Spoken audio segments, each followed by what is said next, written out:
माईकवर बोलण्याचा माझा पहिलाच हे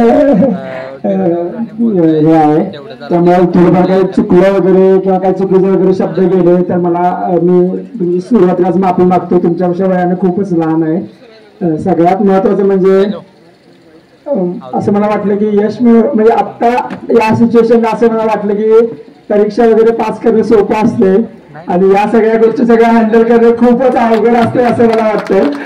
आणि यंगे ग्रामस्थांनी ऍक्च्युली माझा रिझल्ट लागला 22 तारखेला. सुहासदा वगैरे सोनवणे सर वगैरे अजितदादा वगैरे फोन केला मला की गावाला थोडं नियोजन करण्याची संधी द्या. ठीक आहे, काय तुमच्या बेस दिला आता म्हणजे आता काय एवढं आता याच्या आधी बघितलं की भरपूर जरा सत्कार वगैरे झाले आहेत, पण स्वप्नात सुद्धा देखील मी असं कधीच इमॅजिन केलं नव्हतं की इतक्या मोठ्या प्रमाणात लोक इतक्या मोठ्या प्रमाणात सत्कार होईल मला. मी यंगे ग्रामस्थांचा आयुष्यभर या गोष्टीसाठी ऋणी राहील आणि मी एक आशा व्यक्त करतो की दरवर्षी आम्हाला असे पुन्हा निवडणूक करायची यंगे गावातील विद्यार्थ्यांनी संधी द्यावी असं मला एक मनापासून खूप वाटतंय. कारण यंगे गावाने आतापर्यंत 10वी केंद्रात म्हणा 12वी केंद्रात म्हणा खूप सारे टॉपर विद्यार्थी दिले आणि यापुढे यंगे गावातील विद्यार्थ्यांनी चांगले काम करत राहा असं मला वाटतंय. आता सगळ्यात महत्वाचं म्हणजे मेन मुद्द्याकडे येऊया. सर्वांना उत्सुक म्हणजे ऐकायची प्रिपरेशन किंवा बाकीच्या सगळ्या गोष्टी. तर 1ली ते 7वी पर्यंत म्हणजे माझं शिक्षण जिल्हा परिषद शाळा केंद्र शाळा विद्यालय मध्ये झाले. त्यानंतर 1ली 2रीच्या आमच्या वर्ग शिक्षिका बोई मॅडम, 3रीच्या वर्ग शिक्षिका मोरे मॅडम, 4थीच्या वर्ग शिक्षिका शिंदे मॅडम, 5वी 6वी 7वीच्या वर्ग शिक्षिका जाधव मॅडम, 8वी 9वी 10वीचे वर्ग शिक्षक आपले पवार सर गावातले. खूप चांगलं मोलाचं सहकार्य लागलं मला आणि माझं नेहमी असं ओपिनियन आहे चांगल्या शिक्षकांच्या शिवाय चांगले विद्यार्थी घडू शकत नाहीत. आणि आम्ही ज्यावेळी प्राथमिक शाळेत होतो त्यावेळी शिक्षकांची जितकी तळमळ होती त्यांना असं वाटायचं की विद्यार्थी जितक्या पुढे जायला पाहिजे जी ती तळमळ होती म्हणजे माफ करा me out of the context म्हणजे घेऊ नका माझे शब्द, पण मला असं वाटतं की ती तळमळ सध्या शिक्षकांच्या मध्ये थोडी दिसत नाहीये. कारण विद्यार्थी हा फक्त एकटा घडत असतो, शिक्षक मात्र पूर्ण जनरेशन घडवत असतात. म्हणजे सर्व शिक्षकांना आवाहन करतो की माझ्यासारखे लाखो विद्यार्थी तुम्ही घडवू शकता. तुम्ही ठरवलं तर जगाचा कायापालट करू शकता. पालकांच्या नंतर खूप मोठी व्यक्ती कोण असतील तर ते शिक्षक आहेत. सो माझ्या सर्व शिक्षकांना मी खूप खूप आभारी आहे आणि सर्व शिक्षकांना आव्हान देखील आहे की खूप तळमळीने जिद्दीने सर्व विद्यार्थ्यांना शिकवावं. त्यानंतर ऍक्च्युली माझं 11-12चं कॉलेज शिवराज ज्युनियर कॉलेज मुरगुडला झालं. ऍक्च्युली खूप डिफिकल्ट सिच्युएशन होती 11-12ला ऍडमिशन घेणं. सुरुवातीला थोडा वेळ देवचंदला ऍडमिशन घेतलं, त्यानंतर थोडा वेळ मुरगुडला पण गेलो. तेवढं खूप जास्त भीती वाटायला लागली आणि मग ती काय म्हणतात शिवराज मला ऍडमिशन देताना सुरुवातीला नकार देता. मग तिथे सरांनी थोडीशी हेल्प केली ऍडमिशन घ्यायला वगैरे. शिवराज पण मला ऍडमिशन दिलं. त्यानंतर 11-12ला रविवार चॅरिटेबल ट्रस्ट आणि राजेंद्र हजारे यांनी मला मार्गदर्शन केलं, आर्थिक मदत केली. त्यानंतर सीईटीला चांगले मार्क पडले. असं वाटलं होतं की सीओपी सारख्या चांगल्या कॉलेजमध्ये ऍडमिशन मिळेल.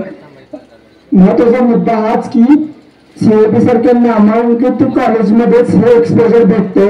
सर्व विद्यार्थ्यांना मी आवाहन करतो की सर्वांनी म्हणजे बघा म्हणजे माझं ओपिनियन व्यक्त करतो सर्वांनी 11-12 सायन्सच करावं. सायन्स इतकी तुमची पर्सनॅलिटी डेव्हलप करते त्या प्रमाणात आर्ट्स किंवा कॉमर्स करत नाही असं माझं वैयक्तिक ओपिनियन आहे. आउट ऑफ कंटेक्स्ट म्हणजे घेऊ नका या गोष्टी. आणि सगळ्यात महत्वाचं म्हणजे कॉलेजमध्ये ऍडमिशन झालं आणि कॉलेजमध्ये असताना मला फाउंडेशन ऑफ एक्सलन्स आणि काउन्सिल ऑफ इंडिया यांनी 2 CSR थ्रू वार्षिक 40,000 प्रत्येकी 40,000 स्कॉलरशिप प्रोव्हाइड केली. स्कॉलरशिप देत असतानाच मी सुद्धा स्कॉलरशिप सेक्शन मध्ये कॉलेजच्या कमवा आणि शिकाऊ योजनेमध्ये एका तासाला 60 रुपये मला देत असायचे मी काम करत होते त्यावेळी. सो जितकं जमा तितकं काम करायचं कारण 2 मास्टर्स वगैरे पण खर्च काढायचा होता आपल्याला. सो त्या गोष्टी केल्या. तर मेन आमच्या कॉलेजमध्ये भेटलं आहे. मग अक्षयची ओळख झाली. अक्षय आमच्या कॉलेजमध्ये 2 वर्ष सिनियर आहे तर आता अक्षयच म्हणतो त्याला आणि म्हणजे काय अक्षय म्हणतो आता त्यामुळे ठीक आहे आता. आणि अक्षय मला ऑर्गनायझर होता ऍक्च्युली काळात बॅलेटचा म्हणजे बोटिंग शिकवायचा आम्हाला सिनियर होता. पण ऑर्गनायझरचे रब्बंतर मैत्री झाले. मैत्री रब्बंतर भावामध्ये झालं. अख्ख्या सख्या भावासारखं मला वागणूक दिली. मी माझे पेपर वगैरे यायचे अक्षय आणि वहिनी अक्षरणी वहिनी माझ्यासोबत जेवायला वगैरे यायचं, कारण थोडं एकटं वगैरे म्हणजे युपीएससीच्या प्रिपरेशन जर्नीमध्ये थोडं एकटाच प्रवास असतोय, कारण जगण्याच्या success is many fathers but स्ट्रगलला कोणी जवळ करत नसते ऍक्च्युली.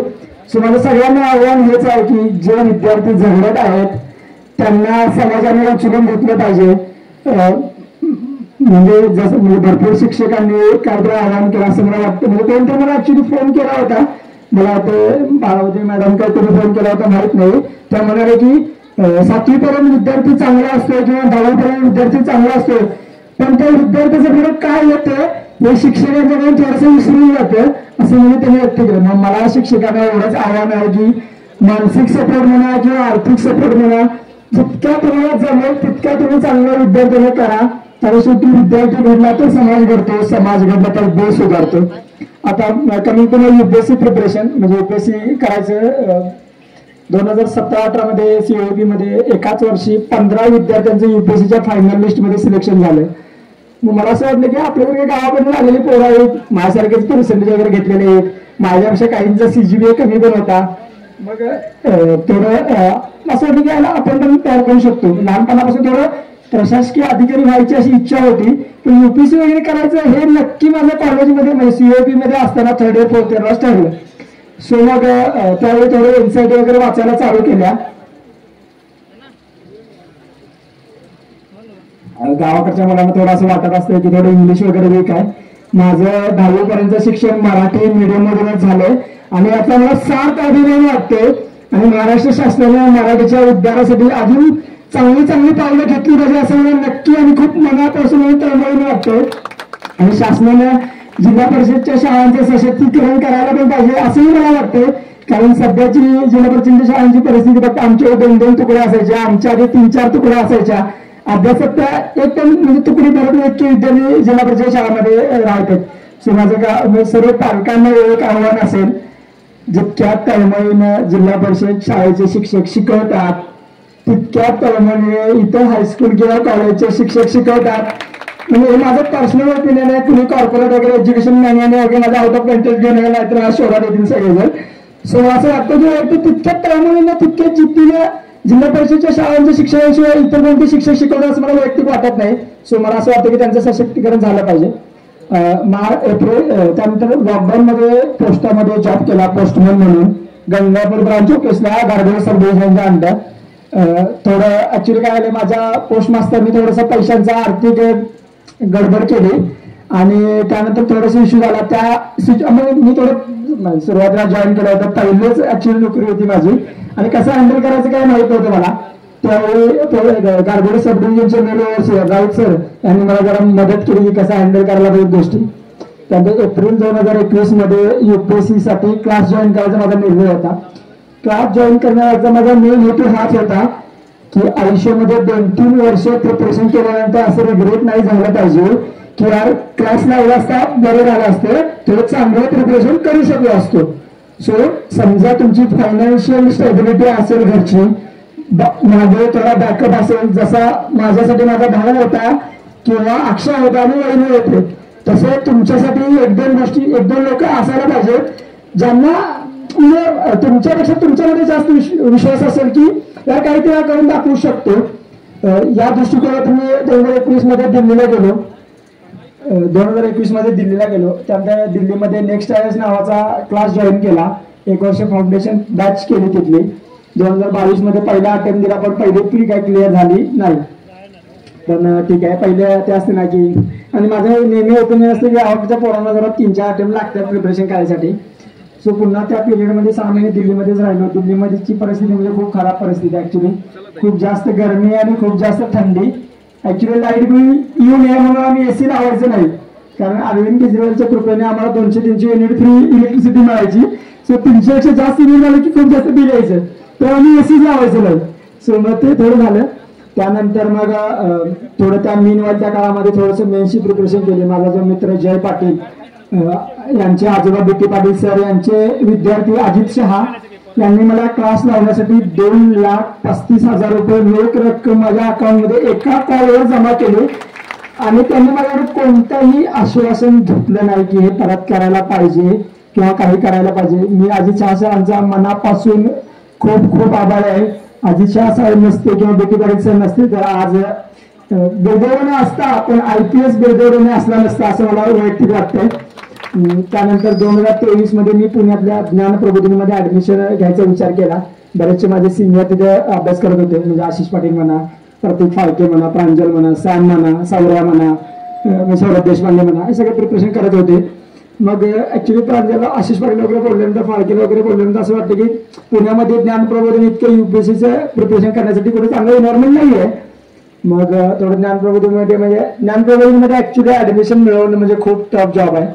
म्हणजे खूप ते विकू सर आणि सविता कुलकर्णी मॅडम आम्ही यांना ताई म्हणतो, यांच्या सोल डिस्क्रिप्शनवर ऍडमिशन दिलं जाते. मग थोडं सरांनी माझी मुलाखत वगैरे घेतली. माहित नाही माझी प्री पण क्लिअर झाली नव्हती, पण सरांनी काय ऍडमिशन दिलं आणि भरपूर वेळा सरांनी प्री क्लिअर झालेल्या मुलांना ऍडमिशन नाकारलेलं आहे. सो त्यातच मला ऍडमिशन दिलं. मला याचं आश्चर्य झालं. भरपूर पोरं मला पण विचारायचं, सर तुम्ही कसं काय ऍडमिशन दिलं, आम्हाला ऍडमिशन द्याय नाही. मला काय माहिती विकू सरांनी माझ्यामध्ये काय बघितलं होतं त्या काळात. 2023 मध्ये परत दुसरा अटेम्प्ट दिला. जे 2022च्या अटेम्प्ट मध्ये माझ्याकडून PYQचं अनालिसिस राहिलं होतं ते चांगल्या प्रकारे केलं. SFG म्हणजे फोरमाची SFGची लेवल 1 टेस्ट सिरीज कम्प्लीट केली. त्यानंतर मग दिल्या 4-5 क्लासेसच्या, म्हणजे व्हिजन म्हणा, फोरम म्हणा, नेक्स्ट आयएस म्हणा, किंवा अजून आवाज कमी कर थोडं फोरम म्हणा, व्हिजन म्हणा, वाजरम म्हणा, नेक्स्ट आयएस म्हणा, त्यांच्या मॉक वगैरे टेस्ट दिल्या. 2023ला मॉकला वगैरे चांगला स्कोर यायचा. त्यानंतर 2023च्या प्रीमध्ये सिव्हिल सर्व्हिसेसची प्री पण निघाली आणि फॉरेस्ट सर्व्हिसेसची पण प्री निघाली. पण मीनवाईल मला ऑगस्टमध्ये डेंग्यू झाला. या सर्व काळामध्ये माझे आरोग्यासाठीचे फर्स्ट रिस्पॉन्डर म्हणजे 12 डॉक्टर असायचे. मला खूप जास्त आजारी पडायचो मी आणि डॉक्टरना खूप जास्त त्रास दिलाय. त्याबद्दल डॉक्टरांची मी दिलगिरी व्यक्त करतो. सर्दी जरी झाली मी 12 डॉक्टरांशी फोन करेन, डॉक्टर साहेब जरा कसा करा, जरासं बघायची जरा. तर मला खूप जास्त सहकार्य केले डॉक्टरांनी. आणि त्यानंतर डेंग्यू झाला, मग डॉक्टरांनी पप्पांना सांगितले ते जरा त्याचा आवाज कमी करा. मशीनचा फोटो ऑपरेटर कुठे आहे तो. त्यानंतर डॉक्टरांनी सांगितलं की गावाकडे या. रामशेठ डॉक्टरांच्या मध्ये ऍडमिट झालो. 2023ची मेन्स दिली CSCची सप्टेंबरमध्ये. नोव्हेंबरमध्ये फॉरेस्टची मेन्स नागपूरला दिली. CSCची मेन्स होईल का नाही याची मला काही गॅरंटी नव्हतीच. झालीच नाही, म्हणजे पास झालोच नाही. 30-35 मार्काने माझी मेन्स राहिली. पण फॉरेस्टची मेन्स क्लिअर होईल म्हणजे मला अशी आशा होती. माझे खूप चांगला मित्र निशांत आणि अक्षय वळे याची मेन्स क्लिअर झाली होती. खूप जास्त वाईट वाटलं. ते 15 दिवस खूप जास्त डिप्रेशनमध्ये गेलो. कारण मला वाटलं होतं की म्हणजे लीड राहू दे, पण ॲटलिस्ट इंटरव्ह्यूचं तरी कॉल येईल असं वाटलं होतं मला वैयक्तिक. पण आलं नाही. ॲक्च्युली खूप वाईट वाटलं मला. पण मग त्यानंतर निशांतने वगैरे सांगितलं की मग पुन्हा एकदा 2024च्या प्रिलिमची तयारी केली. प्रीचा रिझल्ट लागल्यानंतर ॲक्च्युली मला आनंद होण्यापेक्षा जास्त वाईट वाटलं होतं. कारण CSCची प्री निघाली होती आणि फॉरेस्टची प्री निघाली नव्हती. तर मला वाटतं खराब सरांनी मला शिवा दिल्या होत्या, साऱ्या माझी प्री नाही निघाली, रडा लागलीस तू, आणि तुझी प्री निघून पण तू रडा लागलीस, म्हणून मला शिवा दिल्या होत्या. सो मग ते कारण त्यावेळी थोडं सिच्युएशन पण तशी होती. जॉब हवा होता थोडं, म्हणजे घरून काय त्रास वगैरे नव्हता, काय प्रेशर वगैरे नव्हतं. पण ते स्वतःला लाज वाटत राहत्या की यार की 2-3 वर्ष झाल्यात जॉब वगैरे. सो मग त्याचा आवाज वाढलाय हो, म्हणून त्यांना जर आवाज कमी हे बंद करा साहेब. सो मग जॉब वगैरे पाहिजे असं मला वाटत होतं नक्की. मग मी CGLची वगैरे प्रीसाठी वगैरे फॉर्म भरला होता. CFFची मेन्स माझी 2024ची प्री दिली, प्री निघाली. सप्टेंबरमध्ये प्री दिली. पुन्हा एकदा मला ऑगस्टमध्ये डेंग्यू झाला. मागच्या वर्षी माझे 15 दिवस गेले होते. नशिबाने डेंग्यू झाला होता म्हणून यावेळी मला 6 दिवसच गेले माझे. ठीक आहे, म्हणजे चांगलं झालं म्हणायचं. मग GSचे पेपर देऊन आल्यानंतर मला असं वाटलं की ठीक आहे, यावर्षी तरी इंटरव्ह्यूचा कॉल येतोय. ऑप्शनलचा पेपर 1 माझा स्ट्रॉंग पॉईंट होता, तो पण गेला, चांगला गेला, चांगला कव्हर केला होता. मागच्या वर्षीपेक्षा बेटर रिप्रेझेंटेशन केलं होतं. ऑप्शनलचा पेपर 2 लिहिला आणि माझी जी उत्सुकता होती की यावर्षी इंटरव्ह्यूचा कॉल येणार ते सगळेच निघून गेले. कारण पेपर इतका रंडम मला आणि मला ॲक्च्युली कळालंच नाही की आता काय करायला पाहिजे. खूपच हिरमोड झाला. मग तरी ठीक आहे म्हटलं. CFFची प्री दिली ऑगस्टमध्ये. CFFची प्री निघाली. मेन्स म्हणजे प्री आणि मेन्स एकाच दिवशी असतात. ऑक्टोबर-नोव्हेंबरमध्ये CFFचं फिजिकल झालं, मेडिकल झालं. त्यानंतर डिसेंबरमध्ये 9-10 डिसेंबरला CSCचा रिझल्ट लागला. त्या दिवशी आम्ही DY पाटीलमध्ये पप्पांचे किडनी स्टोनचं ऑपरेशन करायचं हॉस्पिटलमध्येच होतो. म्हणजे असं मला वाटत राहते की तुम्हाला असं वाटतं, म्हणजे हे माझं पर्सनल ओपिनियन आहे, तुम्हाला ज्या ज्यावेळी वाटेल की आयुष्यातले सगळे मार्ग आता संपत आलेले आहेत, मला वाटतं की देव त्याच क्षणी तुमच्या वाट्याला यश घालत असतो. सो आशा सोडली नाही पाहिजे, होप्स कायम राखले पाहिजे, कारण होपच्या त्या दोऱ्यावरच जग अवलंबून आहे आणि जग टिकलेलं आहे. 20 डिसेंबरला इंटरव्ह्यूचं शेड्यूल आलं आणि मला असं कळालं की माझा इंटरव्ह्यू 20 जानेवारीला आहे. मग सगळ्यात म्हणजे जराशी फाटली, कारण 1 महिन्यामध्ये UPSCच्या इंटरव्ह्यूची तयारी करणं म्हणजे खूप, त्यावेळी आपल्याला जर काय माहीत नसतं ॲक्च्युली. मग निशांत ॲक्च्युली माझा कॉन्स्टंट टच होता. निशांतनं ऑलरेडी 2 इंटरव्ह्यू दिल्यात, कोमलनं पण 2 इंटरव्ह्यू दिल्यात. सगळ्यात महत्त्वाचं म्हणजे मेन्सची प्रिपरेशन करताना मी, निशांत आणि कोमल फडतरे म्हणून माझी 12 महिन्याची मैत्रीण आहे, तिघांनी आम्ही खूप चांगला अभ्यास केला होता. मेन्सचा रिझल्ट लागल्यावर मला असं वाटलं होतं की कोमलचं होईल, माझं माहीत नाही, पण कोमलचं तरी शुअर शॉट होईल असं वाटलं होतं. आणि नक्की तिचं झालं नाही. खूप वाईट वाटलं मला, कारण तिचं ॲक्च्युली तिचं असं असायचं की आम्ही थोडं निष्काळजीपणा करायचो आन्सर रायटिंग करताना. कोमलचं असायचं की तिला बोर झालं की पेपर लिहायचे, मग आमच्यावर थोडं प्रेशर यायचं, आयला कोमलला 2-3 पेपर लिहिला, आपण 1 तर पेपर लिहूया. मग तिच्या निमित्तानं थोडं पेपर तर लिहिला आम्ही. मग पण मग ते झालं की मग नंतर माझ्या इंटरव्ह्यूच्या गायडन्ससाठी कोमल आणि निशांतने खूप चांगली मला मदत केली. आपल्या गावाकडच्या मुलांना ॲक्च्युली म्हणजे ड्रेस कोणता घालायचा, ब्लेझर कोणते घ्यायचे याबद्दल काही थोडी कल्पना नसते, कधी काय घातलेलं नसते, काय नसते. युनिक अकॅडमीचे प्रवीण चव्हाण सर यांच्याकडे गेलो मी, त्या दिवशी नाईट पॅन्टवरच भेटायला गेलो. सरांनी मला सांगितलं की ड्रेस कोणता घालायचा, पॅन्ट कोणत्या कलरचे घालायचं, ब्लेझर कोणतं घालायचे, दाढी केवढी करायची, ट्रिम करायची की ब्लेड मारायचं, हेअरकट केवढा करायचा, शूज कोणतं घ्यायचं, शू बाईट म्हणून असतात ते येऊ नये सारखे शू घालत जा, कोटची सवय नसते म्हणून कोट पण घालत जा, कारण थोडं ऑकवर्ड फील व्हायला चालू होतं, आपण घातलेलं नसते कधी. असे जे बारीक बारीक गोष्टी, ज्या सिली गोष्टी सगळ्यांना सिली वाटत असतात पण त्या गावाच्या पोरांना सिली नसतात, त्या सगळ्या गोष्टी सांगायचे काम प्रवीण चव्हाण सरांनी केलं.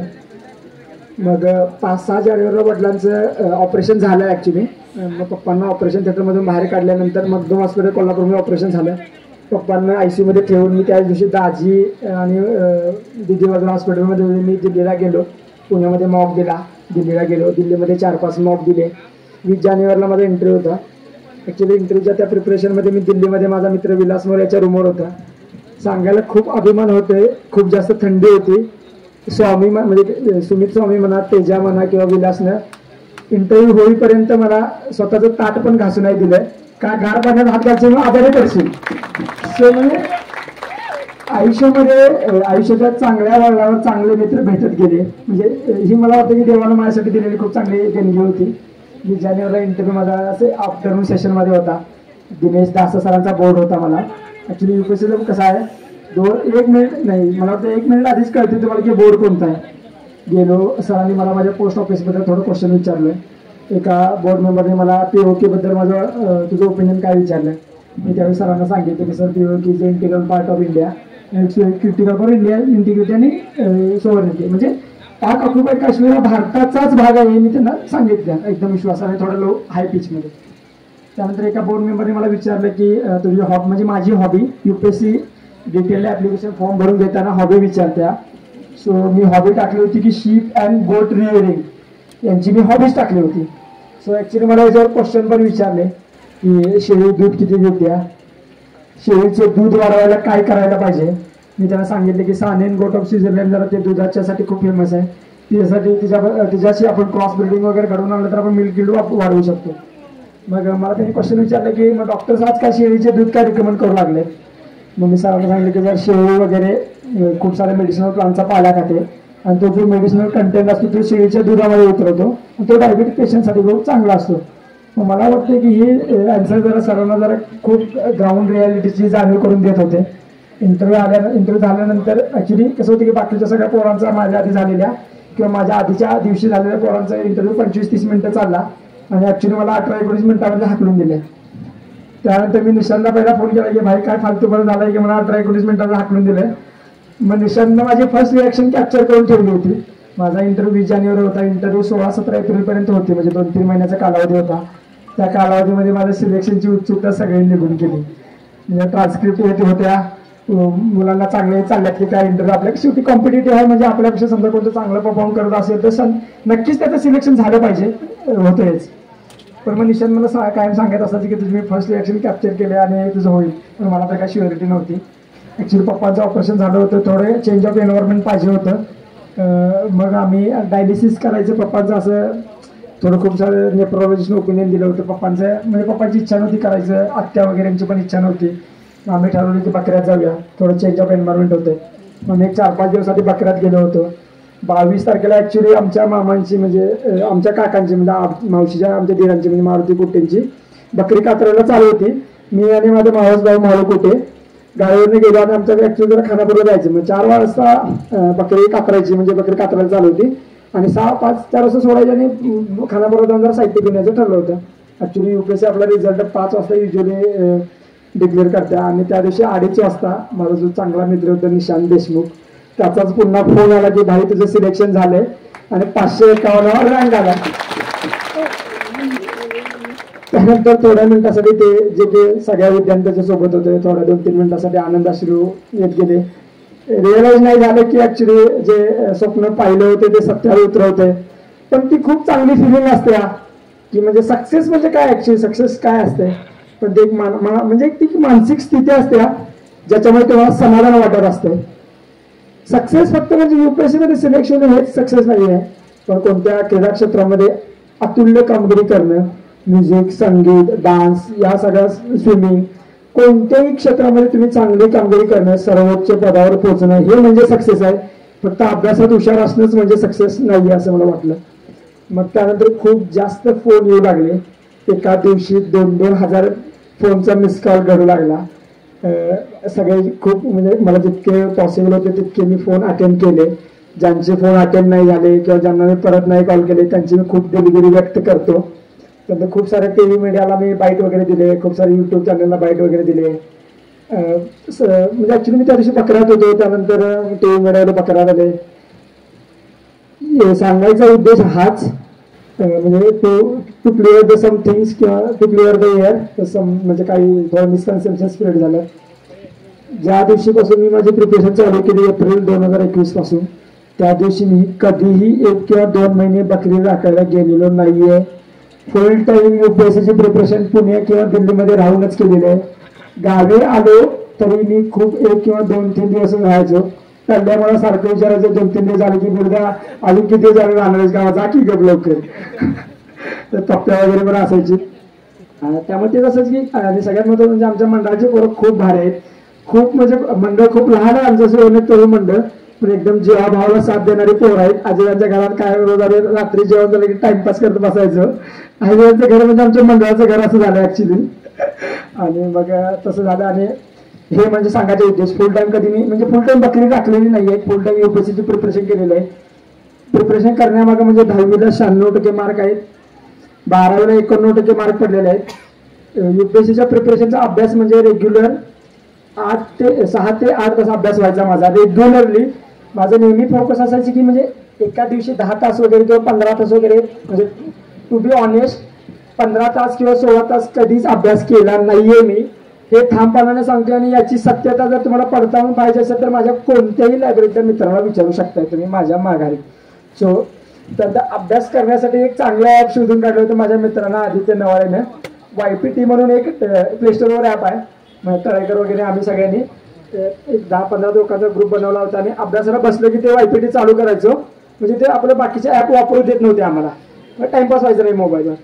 मग समजा नवाळे सकाळी 6ला आला आणि मी 9ला गेलो तर मग तिथं दिसायची की आयला नवाळे 2-3 तास जास्त अभ्यास केला वाटला आणि आपल्याला तर जास्त बसायला लागते वाटतात. ही थोडी हेल्दी कॉम्पिटिशन होत गेली ॲक्च्युली. म्हणजे कॉम्पिटिशन असायला पाहिजे पण हेल्दी असायला पाहिजे. एकमेकांना खूप सपोर्ट पण करायचो. सांगायचं तात्पर्य हेच की माझ्या या यशाचं श्रेय माझ्या आयुष्यातले चांगले शिक्षक भेटत गेले. आयुष्याच्या प्रत्येक वळणावर त्यांनी चांगलं मार्गदर्शन केले. माझ्या आई वडिलांनी मला कधीच सांगितलं नव्हतं की UPSCची प्रिपरेशन कर. आई तर मला नेहमी म्हणायची की तू स्वतःहून ओढवून घेतलेलं संकट आहेस, बघ करायचं नाही करायचं तुझं तर ठरव. कारण आई माझी काही शाळा शिकलेली नाही आहे, पण मला असं नेहमी वाटतंय साक्षरता आणि शहाणपण याचं रिलेशन आहे का नाही माहीत नाही, पण माझ्या आईच्या बाबतीत तर अजिबातच नाही असं मला 100% ठामपणे वाटतं. कारण खूप शहाणपणाचे सल्ले तिने दिलेत मला. वडिलांचा स्वभाव जरा खूपच रागीट आहे, खूप जास्त मार पण खाल्लाय. दादा मी आणि दिदीने खूप जास्त मार खाल्लाय. त्यानंतर या आयुष्याच्या वळणावर खूप जास्त ज्याने सॅक्रिफाईस केलं तो माझा दादा. ज्याला PSI बनायचं होतं, पण घरची आर्थिक परिस्थिती खूप खराब होती म्हणून देवचे कॉलेजला असताना ऍक्च्युली 11वी असताना शहांच्या इथे कपड्याच्या दुकानात पण काम केलं. त्यानंतर निपाणीमध्ये हॉटेलमध्ये वेटर म्हणून पण काम केलं तरी ऍक्च्युली की का घरी पैसे कसे मागायचे म्हणून. सो मी दादाचं आयुष्यभर ऋणी राहील आणि आमचा भावाभावांचा हा बॉल असंच कायम चांगला राहू दे अशी मी देवाकडे अपेक्षा आहे. त्यानंतर माझा मित्र अक्षय सोळंकर. अक्षयाबद्दल सांगायचं तेवढं थोडंच ऍक्च्युली, कारण काही संबंध नसलेला एखादा व्यक्ती तुम्हाला आर्थिक मदत करतो या काळामध्ये खूप डिफिकल्ट टास्क आहे. आजकाल 1 रुपये कोण कोणाला देत नाही, दिला तर तो कधी देणारच विचारतोय. अक्षर मला महिन्याला 3, 4, 5, 6 हजार अक्षर पाठवलेले असलं तरी वहिनी अक्षरात न सांगता मला पैसे पाठवायच्या. वहिनींच्या कधी फ्लॅटवर गेलो सांगविल्या तर येताना डबा करून द्यायच्या, कपडे धुतलेले नसते तर कपडे घेऊन या सांगायच्या, कपडे द्यायच्या. सख्या दिल्यापेक्षा चांगली वागणूक मला दिली. वहिनींचा मी कायम आयुष्यभर ऋणी राहील. अशाच वहिनी सर्वांना भेटो असं मला वाटतंय. त्यानंतर अभ्यासाबद्दल थोडंसं सांगतो जे की खूप महत्त्वाचं आहे असं मला वाटतंय. 5वीला NMMS 5वीला नवोदयचं सिलेक्शन झालं नाही, खूप वाईट वाटलं. सौर्याचं आणि कृष्णाचं सिलेक्शन झालं आणि आपलं झालं नाही, या गोष्टीबद्दल खूप वाईट वाटलं मला. त्यांचं पण झालं ठीक आहे, पण माझं पण व्हायला पाहिजे होतं असं मला वाटत होतं. झालं नाही, एक प्रकारे चांगलं झालं. तेच एक म्हणजे मनामध्ये पोचणं राहिलं की आयुष्यात नवोदयचं सिलेक्शन झालं नाही, त्याची उणीव म्हणून NMMS ला 8वीला सिलेक्शन झालं. NMMS ला जे पैसे मला मिळाले तेच मी कॉलेजच्या पहिल्या वर्षाची हॉस्टेलची फी भरायसाठी वापरलं. 10वीला 96% मार्क पडले. मला वाटतं जय महाराष्ट्र विद्यालयाचे म्हणजे मी माझ्यापर्यंत, त्यानंतर तर खूप जास्त मार्क पडले, पण तोपर्यंत मी जय महाराष्ट्र विद्यालयाचा टॉपर होतो. 96% चांगले मार्क पडले होते. त्या वर्षी राजेंद्र दादांचं लेटर पण आलं होतं मला की खूप चांगलं काम केलं म्हणून. पवार सरांनी मला ऍक्च्युअल ओरिजिनल पत्र पण दिलं नाही आणि मला त्याची जेव्हा कॉपी दिली त्यावेळी मला खूप सरांवर असं थोडासा राग आला होता. पण ठीक आहे, सरांनी मला सांगितलं की शाळेसाठी पत्र आले, पण ठीक आहे, ॲक्सेप्टेड टोटल. त्यानंतर अभ्यासाबद्दल थोडंसं बोलूया. UPSCचा दिनक्रम माझा सकाळी 7:30, 8 किंवा 8:30 वाजता उठायचो. कधी 7:30ला उठायचो, कधी 9 वाजेपर्यंत पण झोपलोय. म्हणायचा उद्देश की 1 दिवसामध्ये तूप खाल्ल्यानंतर रूप अजिबात येत नाही, थोडंसं झगडावं लागतंच. आणि ही जर्नी काही 1-2 दिवसामध्ये संपणारी नव्हती की मी एका दिवशी 16 तास अभ्यास करून की हे सक्सेस मिळू शकत नव्हतो. सो म्हणजे काय, consistency is the key to the success असं मला वाटतं. थेंबे थेंबे तळे साचे. रोज थोडा अभ्यास केला तर त्याचा समुद्र बनतोय. रोज 6 ते 8 तास अभ्यास व्हायचा. कधी कधी असं व्हायचं की यूट्यूबवर रात्री व्हिडिओ बघताना टाइमपास पण व्हायचा. मेन्सच्या दरम्यान यूट्यूबवर टाइमपास होऊ नये म्हणून माझा चांगला मित्र सतपाल गोडसे लायब्ररीतून जाताना माझा मोबाईल काढून घ्यायचा, कारण गेले की रूमवर टाइमपास करत बसणार यूट्यूबवर, त्याच्यापेक्षा लायब्ररी सकाळी 6 वाजता लवकर झक मारत येते म्हणून मोबाईल काढून घ्यायचा. या काळामध्ये सोशल मीडियापासून खूप डिटॅच झालो. आजच्या तरुणांना सांगितलेलं हे आवडणार नाही माझी गोष्ट, पण खूप माझ्या बॉटम ऑफ द हार्ट पासून सांगतोय, सोशल मीडिया एक मायाजाल आहे. जितका टाइम त्यावर तुम्ही स्पेंड कराल तुम्हाला नेहमी असं वाटत राहील की अजून थोडा टाइम स्पेंड करायला पाहिजे. आयुष्याच्या झगडत्या काळामध्ये सोशल मीडियापासून थोडंसं डिटॅच राहा. मी अजिबात म्हणणार नाही की माणूस म्हणून जगायचे सोडून द्या. माझं इंस्टाला पण अकाउंट आहे, व्हॉट्सअप पण वापरत होतो, पण ज्यावेळी माझी प्री अभ्यास असायचा किंवा मेन्सची माझी परीक्षा असायचा त्यावेळी मी ॲप अनइन्स्टॉल केलेले आहेत. माझे मित्र पण याला साक्षी आहेत. मग रेग्युलर 6 ते 8 तास अभ्यास व्हायचा. UPSCची मेन्स दिली सप्टेंबर 2023 मध्ये आणि परत पुण्याला 6 दिवसाचा गॅप असतोय ऑप्शनलचे पेपर द्यायसाठी. त्या काळामध्ये माझा मात्र 10 ते 11 तास अभ्यास झाला प्रामाणिकपणे, कारण ऑप्शनलचे 500 मार्काचा पेपर 6 दिवसामध्ये कव्हर करायचा होता, सो करायलाच पाहिजे होता. मग 4 मोलाचे सल्ले की माझ्या विद्यार्थ्यांना, मी जे घडलो की जे माझे कल्चर कॅपिटल होते ते माझे मित्रच होते. सो नेहमी चांगल्या मित्रांची संगत ठेवा, व्यसनापासून लांब राहा. गावामध्ये खूप व्यसनाचं प्रमाण वाढले. लहान 7वी-8वीची मुलं तंबाखू खाऊ लागलेत, मावा खाऊ लागलेत. मुरगुडमध्ये पण माव्याचं खूप प्रमाण वाढलंय. मला वाटतं की शासनाने यावर थोडं चांगलं लक्ष दिलं पाहिजे. यावर थोडंफार काहीतरी शासनाची जे काही ऑफिशियल पॉलिसी असेल त्यानुसार निर्णय घ्यायला पाहिजे शासनानं. त्यानंतर व्यसनापासून लांब राहा. माझे मित्र व्यसनाधीन नव्हते म्हणून मी पण व्यसनाच्या आहारी कधी गेलो नाही. सो मित्र असाल तर तुम्ही पण करताय. सो चांगले मित्र नेहमी ठेवा, कारण तेच तुम्हाला आयुष्याची दिशा देत असतात आणि किंवा दशाही करत असतात तुमची. त्यानंतर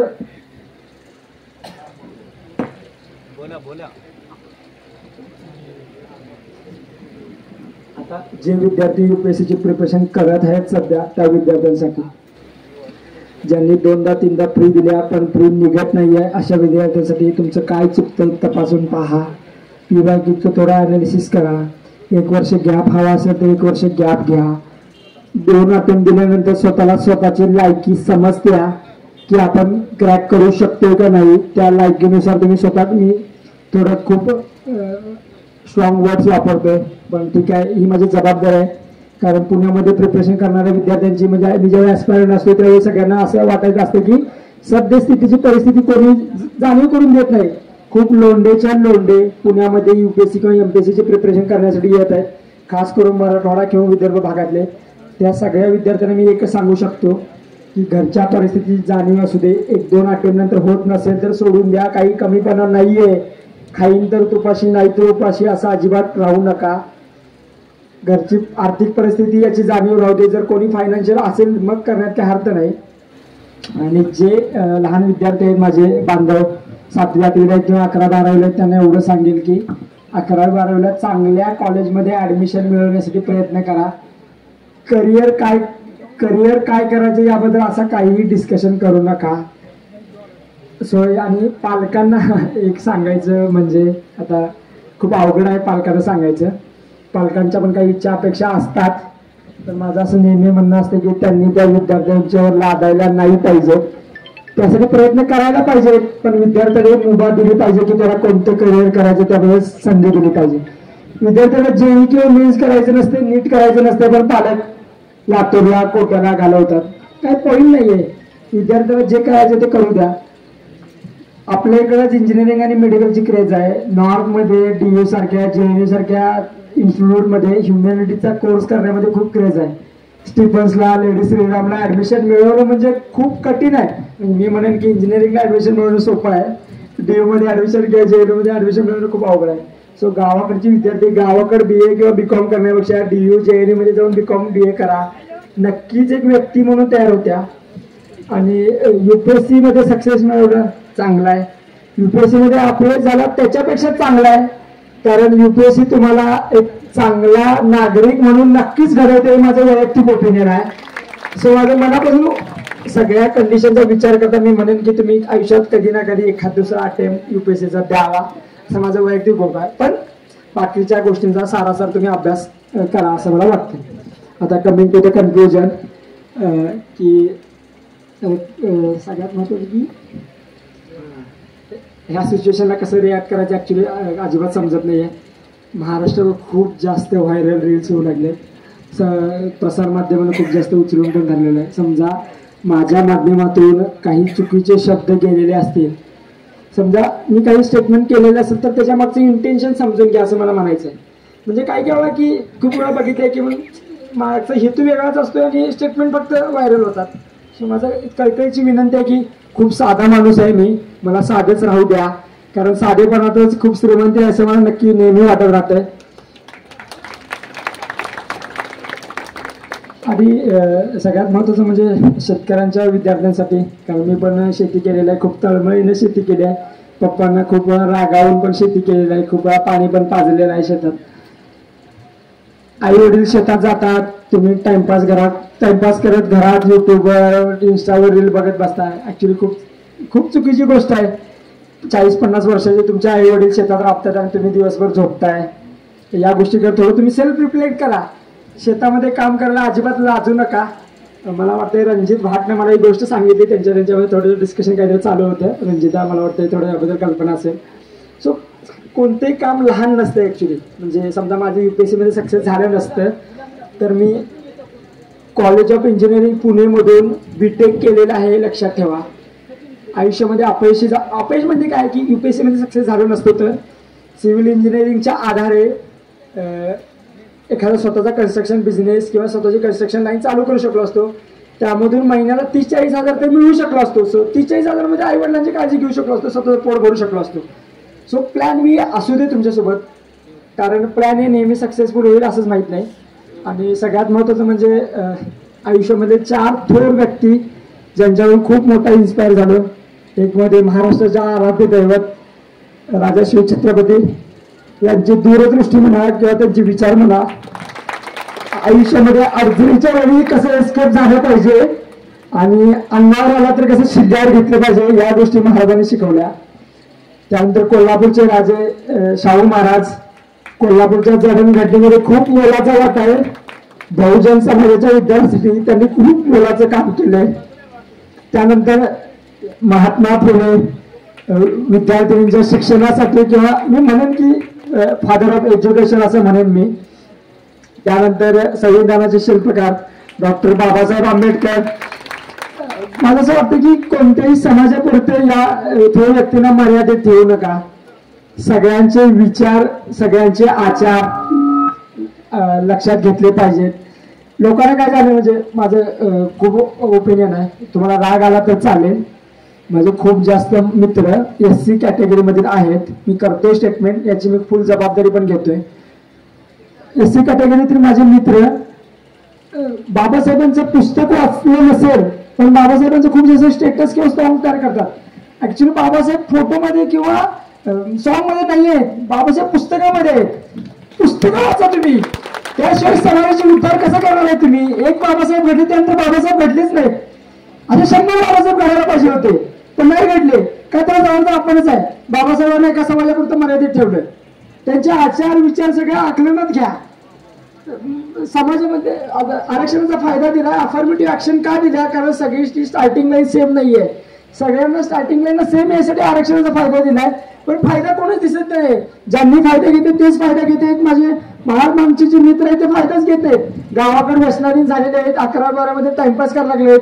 त्यांना म्हणजे खूप कळकळीची विनंती आहे, कारण बहुजन समाजाचा, गोरगरीब मराठा समाजातील गोरगरीब शेतकरीचा मुलगा जर प्रशासनामध्ये आला तर प्रशासन सुधारणार आहे. जोपर्यंत आपल्यासारखी व्यक्ती प्रशासनामध्ये येणार नाही तोपर्यंत प्रशासन सुधारणार आपण कसं एक्सपेक्ट करणार आहे की प्रशासन सुधारायला पाहिजे.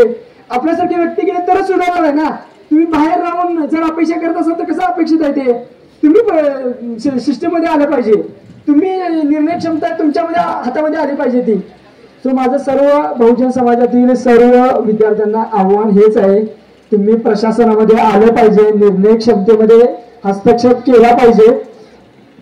आणि सगळ्यात महत्त्वाचं म्हणजे आता काय सांगायचं विसरलं थोडक्यात मनात होतं, सर्वांनी चांगला अभ्यास करा. म्हणजे विद्यार्थी जे झगडत आहेत त्या विद्यार्थ्यांना शिक्षकाने आणि पालकाने चांगला सपोर्ट द्या. जसे मला माझा दादा, आई वडील किंवा अक्षा भेटला तसं तुमच्या आयुष्यामध्ये शोध घ्यावा लागतो. समजा मी अक्षासोबत मैत्री केली नसती तर आम्हाला अक्षा भेटलाच नसता. म्हणजे मित्र ओळखणं आणि मित्राची पारख करणं ही पण खूप महत्वाची गोष्ट, म्हणजे तुमच्यावर डिपेंड आहे ऍक्च्युली. मला वाटते खूप जास्त वेळ झालेला आहे आणि इतक्या मोठ्या प्रमाणात म्हणजे सुहासदा म्हणा किंवा गावच्या माझ्या सत्कार समारंभाच्या मॅनेजमेंट कमिटीने खूप जास्त कष्ट घेतलेले आहेत. त्याचा खूप खूप खूप जास्त मनापासून आभार आहे. म्हणजे खूप मला मनापासून आभार वाटतं की माझ्यासाठी त्यांनी दिवस रात्र केले ऍक्च्युली स्वागतासाठी. आणि मला असं नेहमी वाटतं की गावासाठी गावातील विद्यार्थ्यांसाठी दरवर्षी अशी मोठी यापेक्षाही मोठी मिरवणूक काढायची संधी आणि मला मी त्या दिवशी उपलब्ध असावं, मी त्या दिवशी आयोजित राहीन अशा मिरवणुकीला. यासाठी सर्व विद्यार्थ्यांनी झगडत राहावं असं मला वाटतंय, कारण गाव सुधारलं तर देश सुधारेल, देश सुधारला तर आपण सगळे सुधारू. याबद्दल मी खूप खूप आयुष्यभर ऋणी आहे गावातील लोकांचा. असं मला कधीच वाटलं नव्हतं की एवढ्या मोठ्या प्रमाणात एवढ्या मोठ्या संख्येने लोक उपस्थित राहतील, एवढ्या मोठ्या परीने माझा सत्कार वगैरे समान होतील. सो माझे 2 शब्द तुम्ही शांततेने ऐकून घेतले त्याबद्दल मी तुमचा खूप खूप खूप दिलगिरी व्यक्त करतो. तुमच्यापेक्षा वयाने खूप लहान आहे, बोलताना काही गोष्टी चुकून निघाल्या असतील. तुमचा लहान भाऊ, लहान मुलगा, लहान नातू म्हणून सांभाळून घ्या मला. मी काही खूप जास्त मोठा माणूस नाहीये आणि मला खूप जास्त मोठा माणूस सुद्धा करू नका, कारण साधं म्हणून जगण्याची मजा आहे ते ऍक्च्युली मोठं होऊन जगण्यात अजिबात मजा नाहीये. सर्वांनी साधे म्हणून जगण्यासाठी प्राधान्य द्यावं असं मला वाटतं. खूप खूप खूप आभार आहे. सगळी घरात उभं राहायचो.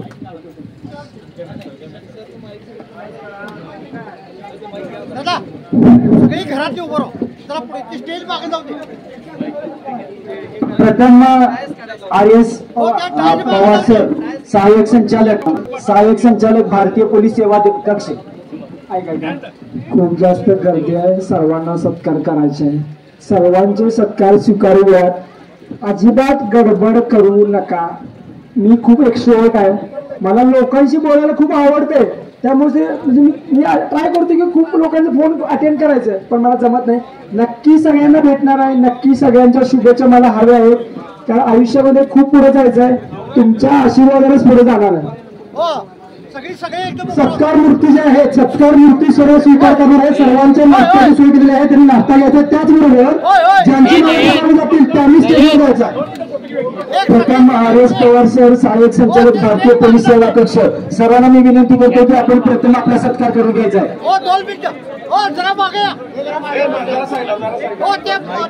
सर्वांना आपण जरा